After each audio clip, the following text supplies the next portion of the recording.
के हानि, तब तब तनु धरि प्रगटत आनि, जान और दूजो नहीं। तो उपासक को चाहिए, जो नाम जापक, उसका नाम तभी प्रकाशित होगा जब उसमें दैन्यता आए कि मैं तो वास्तविक मैं बहुत अधम हूं, लेकिन हम पर प्रभु की बहुत कृपा है। ये दोनों साथ होने चाहिए, केवल अधम ही कह के नहीं रुकना है। देखो हनुमान जी महाराज परम ज्ञानी महाभागवत, असमय अधम सखा सुन, रुक नहीं गए, पर मोहू पर रघुबीर, देखो मेरे ऊपर कितनी कृपा, यद्यपि मैं अधम हूं, ये बात ध्यान देनी। नाम जापक उपासक तभी दिव्य ऊंचाई पर पहुंचता है जब तरण से भी अपने को नीचा समझता है। बहुत सहनशील होना चाहिए नाम जापक, नाक में गुस्सा नहीं होना चाहिए। और ध्यान रखना, भजन करोगे तो ये आ जाएगा, सही ढंग से चलोगे तो नाक में गुस्सा आ जाएगा, क्योंकि अभिमान स्फुरित होगा जो अंदर है, उसको दमन करने के लिए गुरु शासन में रह जाता है।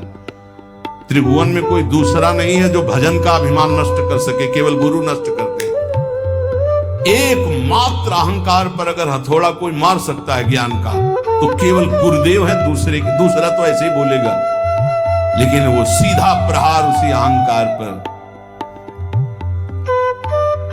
बहुत सहनशील उपासक को गुरुदेव की कृपा बना देती है।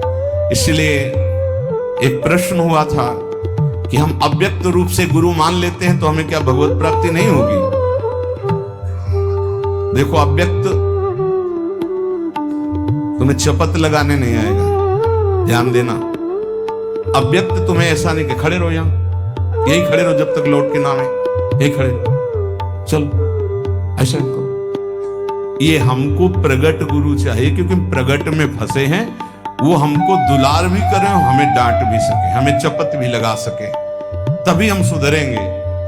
मान लो हम अव्यक्त गुरु मान लेते हैं तो जो मन आया सो कर रहे हैं, वो समझा। अव्यक्त गुरु तुमको कौन ऐसा है जिसको उपदेश नहीं कर रहे? आप बुरा करने चलते हो, अव्यक्त गुरु अंदर रोकते, मान पाते हो आप? एक त्रिभुवन में गुरुदेव के सिवा कोई ऐसा नहीं जो निर्विकार और निरहंकार कर सके। ये हम खुली बात कहते हैं। भगवान भी हमारे हृदय में बैठे रहे, निर्विकार नहीं किए। जन्म जन्मांतर से हमारे साथ है, कभी निर्विकार नहीं किए, कभी निरहंकार नहीं किए। वही हृदयस्थ भगवान अव्यक्त जब व्यक्त रूप गुरु रूप धारण किए, पक्का सुधार हो गया।